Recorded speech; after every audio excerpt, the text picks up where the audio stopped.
Hey guys, what's up? It's your boy Shayness. We are back at home base, and this is finally the video that many of you guys have been requesting, my year review of ownership of the Veloster, or the Veloster Turbo in this case. So I'm going to be going over a lot of crucial points. I might be looking down at my cell phone since I have notes on the things I definitely wanted to touch base with you guys when it comes to this car. So just work with me on that. But let's get straight into it. So the first thing I want to address is that this is looking at it from the angle of obviously buying a brand new Veloster. I will be touching on buying used a little bit later in this video. But the first thing I wanted to mention, especially if some of you guys are looking to pick up a Veloster brand new because of sales right before the second generation model drops later this year, the first thing that I want to bring up is limited boost.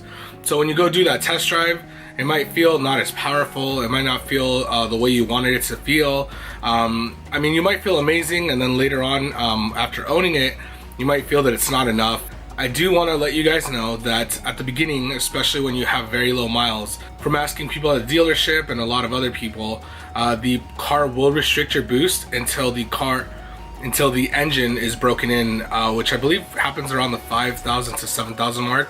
I'll double check on that, but you will feel less boost than you should, and it's obviously not going to let you go crazy just because it wants to make sure that the engine is properly broken in before allowing you all of the power that it has to offer. So it's more of a safety thing, but I just kind of wanted to bring that up in case some of you guys are test driving a brand new one and think, wow, this feels bad.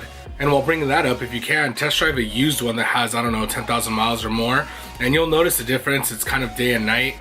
You'll probably even like the used one a little better in that sensation. Believe me, once you've broken in the brand new one, it's going to feel the same. But I will be bringing up some key differences later down the line, so that's the first one. Next, and I did a whole different video on this, is traction control.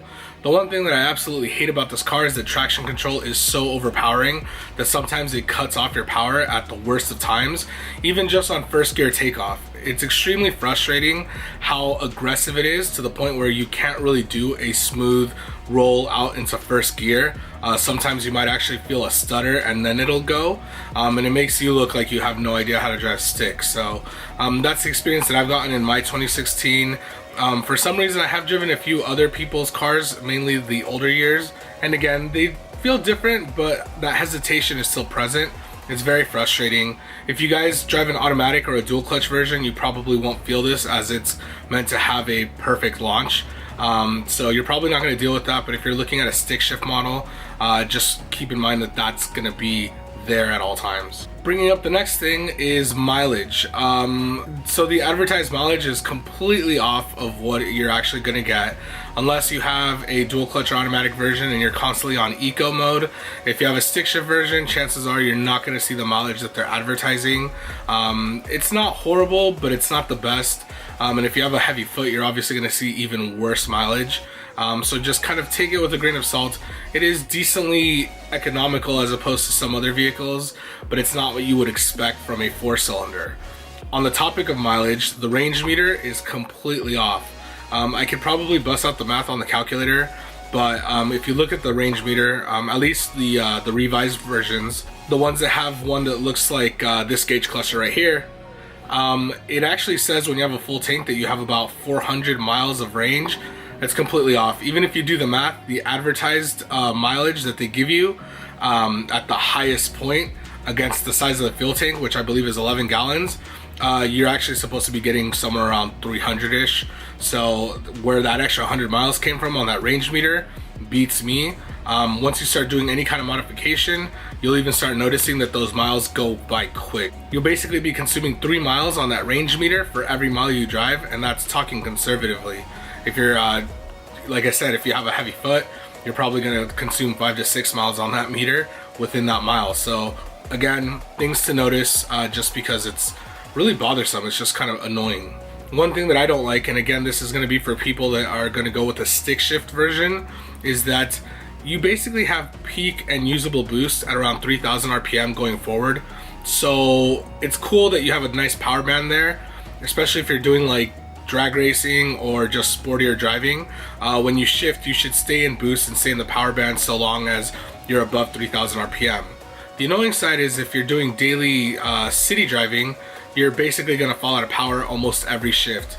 especially for those of you guys that are shifting way before 3,000 RPM to conserve fuel.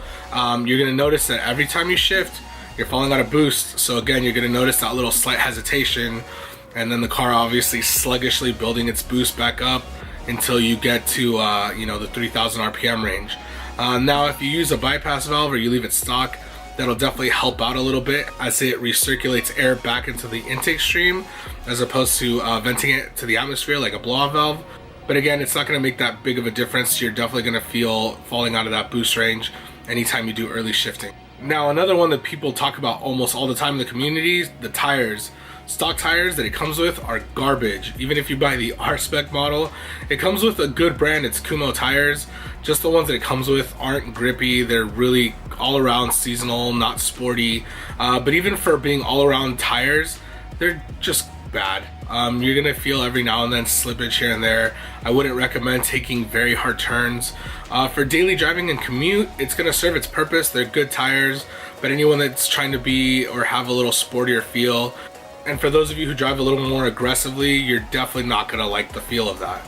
One thing obviously I would recommend down the line when you do have to switch out tires is switch out the tires to something better. And obviously if you're planning on buying rims, another thing that I would actually mention is maybe go for a wider rim. The one thing that I don't like with these stock rims, even though they're 18s, is they're actually in more towards the wheel well. They're not even close to being flush. So going at least a ½ inch wider will definitely give you that nice cleaner look. And obviously if you're upgrading, you're gonna get more contact on the road because of that ½ inch difference on all four sides. So it will give you better grip sensation.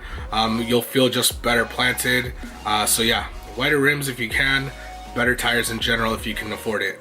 And speaking of feeling the car, the rear suspension, for those of you that know, this car is obviously an economy car, so it's not really meant to be the platform sports car that a lot of us would like it to be, especially for the price range. The rear suspension isn't as advanced or sophisticated. It's actually quite cheap, so you might feel a little bit of movement back there every now and then, especially if you take a very aggressive turn. That's not to say that you're going to lose traction or anything, or that you're in danger. It's just not what you would expect from other modern day platforms. So just take that as you will. You can do suspension upgrades, obviously tightening up things here and there to make it feel better. But I'm just letting you guys know I'm being as critical as possible for those of you guys that want to use this vehicle as a tuning platform. Just be aware of that. And finally, we come to reliability, and that kind of goes hand in hand with my conversation of tuning. Is the car reliable? As long as you maintain it properly and at its regular intervals, the car will be absolutely fine.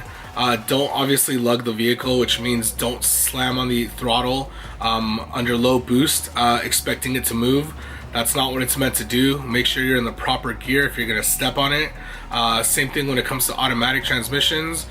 You guys know that you shouldn't be trying to manually shift an automatic transmission.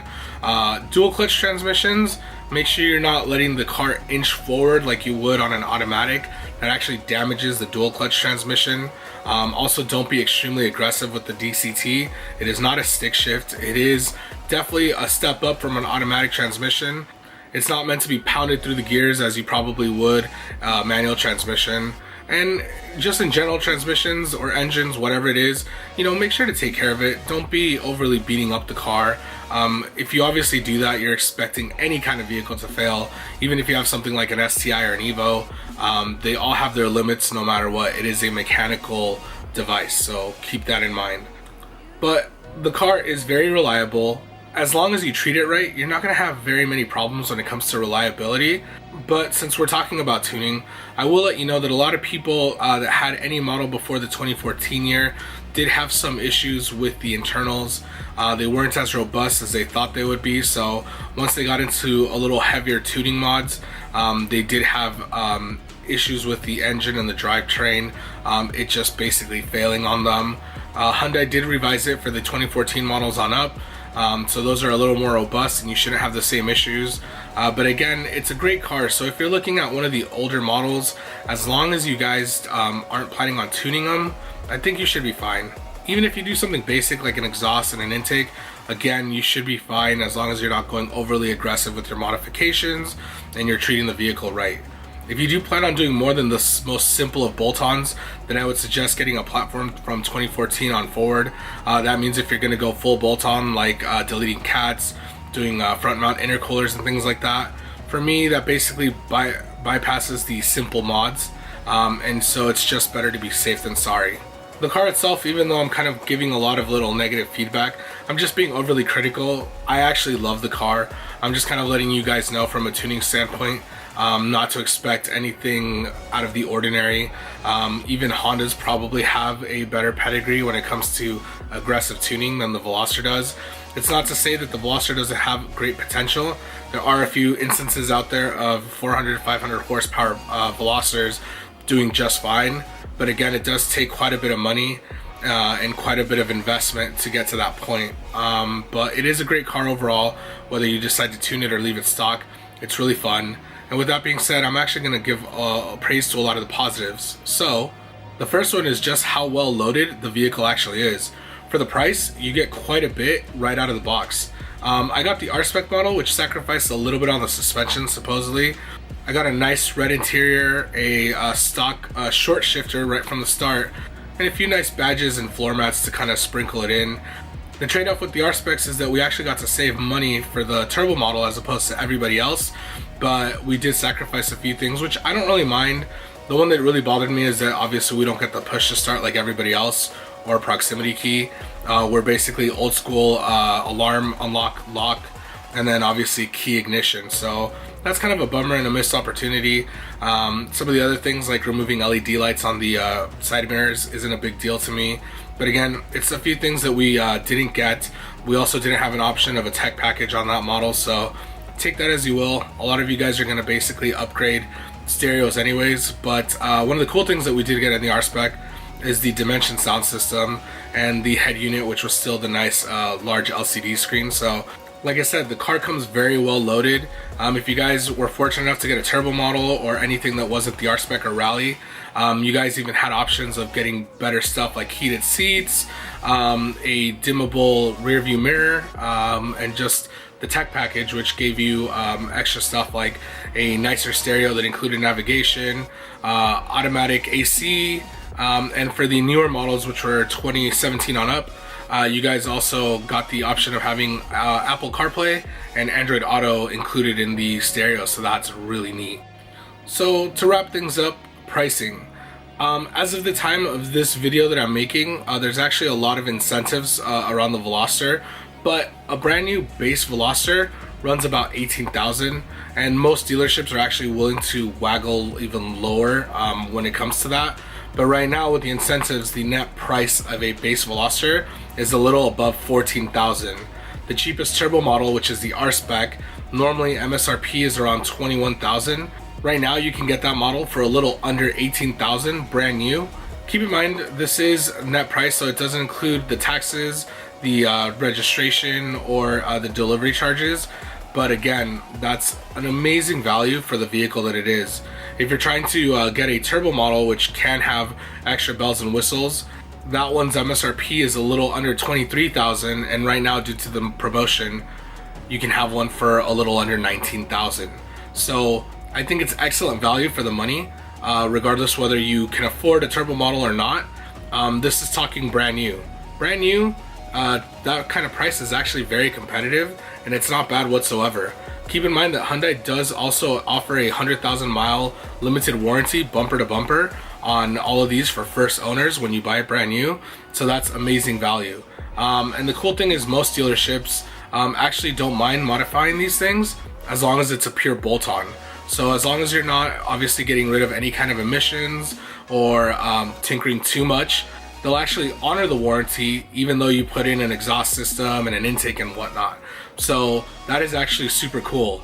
Again, it's not all dealerships, so look into it. Some dealerships will be jerks about it, but from what I've heard, there's a lot of people that have actually had amazing luck with Hyundai being cool with doing what they're doing. Now some of you guys are probably saying, hey, you know what, dude, I can't really afford a brand new car. I mean, I know that's a great deal, but what about the used market? I'm glad you asked, because the used market is just as competitive depending on what you're looking at. Right now, for a turbo model, which does come slightly better equipped than an R-Spec, As of the launch of this video, I found a 2016 model with just under 10,000 miles selling for just under $16,000. So you're basically talking about a brand new broken in Veloster Turbo with the 1.5 update, which has the nicer gauges in my opinion, and a few little extras like the backup camera standard. You can buy that car almost brand new for $16,000. For comparison's sake, a brand new Veloster Turbo, if there wasn't any promotional deal right now or sale, you'd be looking at around $22,000. So you're saving roughly $8,000 off of MSRP. That's a lot of savings for 10,000 miles. It's certified pre-owned, and the best thing about it is that if you're the second owner of a Hyundai, you still get a 60,000 mile warranty. That's major. So that's an amazing deal. Say you're not as lucky to find something as pristine, that's okay, I got you there too. I found 2016 models that have 25,000 miles selling for just under 15. So a little bit more miles, but you save another $1,000. And again, if you're the second owner, you still retain that 60,000 mile warranty. So to me, that's an excellent deal. So what if I'm not looking at a turbo model? What if I can't afford the turbo model even though these used prices are good? That's absolutely fine. If you're looking at a nav, besides the fact that you're losing the more powerful drivetrain and a few cosmetic changes here and there, it's still a Veloster, and some of them even have the nice tech package features that you would like to look at a more reasonable price. So as of the time of this video, I found 2015 models with some bells and whistles around the 50,000 mile mark, selling for just under 12,000, and some even going right under 11,000 depending on mileage, obviously, give or take. That's actually not a bad deal. And to be completely honest, I found one private seller that was selling their 2015 with 30,000 miles base model for around $10,000. That's an amazing bargain. And keep in mind, I live in California, and from what I've heard, in California we do have some slightly inflated prices on the Veloster, because I've heard people elsewhere on the East Coast and in the mid area that have gotten their cars for quite a bargain. So my overall wrap up of this is, what do I think of the Veloster a year later after owning it? Aside from all the pros and cons that I've mentioned, and to be honest, for being overly critical of the turbo model when it comes from a tuner's aspect, it is a bargain of a vehicle. It is a fun vehicle, and the community is amazing. Would I do it? Would I recommend buying one? Honestly, if you're not going to be super nitpicky, and if you're not going for ultimate performance, absolutely. It is one of the most fun cars I have ever owned. I've had so much fun meeting some of the community members and some of the people that follow me on this channel, and it's just been a constant work in progress. I do look at the car, and from my personal opinion, I love the way it looks. I do love the way it performs for the price. I love the way it came equipped for the price. Not over exaggerating, the first moment I laid eyes on my R-Spec, I fell in love. That test drive just basically sealed the deal for me. I knew that it was the car for me, and till this day I really don't have any regrets. Any of the negatives that I've mentioned, obviously through modifying the car, I'm probably at one point or another going to take care of. If traction control really bothers me, I just turn it off to have a more spirited drive. I have gone with wider rims now. I will be upgrading the tires down the line, and eventually I might even upgrade the stereo head unit if I want fancier things.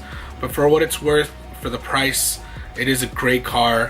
Whether you buy a turbo or a nav, just enjoy it. You know, I hope you guys like what you're getting yourselves into. Again, I know I was very critical about it, but I just wanted to be extremely transparent, because I know along the lines, one of you guys is going to get into it and you're going to be like, hey, why did he never bring this up? I absolutely hate it. And that's fine. You're entitled to your own opinion, and obviously if those things deter you away from buying this car, then it's just not the car for you. A whole year later, I'm having a blast with the car. I can't wait to add more additions to it. I can't wait to see what it's going to look like in the next year or next few months to come. So my year review, the car is an amazing car. It does have its setbacks, and some of those, depending on how hardcore you are, you might not be able to overcome. But it is a absolutely amazing car for the value. It is reliable so long as you take care of it and don't obviously abuse it, and so it gets my seal of approval. Hyundai has been very supportive of the tuning community, to the point where, like I mentioned, a lot of dealerships do support and keep the warranty so long as you're not going overboard. And little fun fact that I never mentioned about, earlier this year, Hyundai was going to do a collaboration with a lot of Veloster owners on the West Coast to reveal the second gen 2019 Veloster model. and Hyundai USA got in contact with me to help them be a part of that, along with a lot of other Veloster owners on the West Coast. Unfortunately, time limits kind of came into play and they had to can the whole project. But if that doesn't show support of our community and what we're doing with this vehicle, then I don't know. Again, guys, thanks so much. I'm glad I finally got around to making this video. If there's anything that I didn't address that you have a question on, or if there's just something that maybe is very left field that you'd like to know, feel free in the comments below, ask me. I'll get back to you, I'll reply, and I'll answer the question as best as I can. I hope you enjoyed the video. The next video that I make is obviously going to be the modifications that I've done to the car so far and how I feel about them. So yeah, stay tuned for that, and obviously more modifications to come. Thank you to those who have already started following Our Spec Life on Instagram and sending your submissions. If you haven't done so already, please go like the page, send me your submissions. If you don't have Instagram and you're just on Facebook, Shayness, send me a comment through there, and I'll definitely share and give you guys some love. But that wraps up this episode. Thanks so much. Love each and every one of you guys, and see you in the next one. Bye.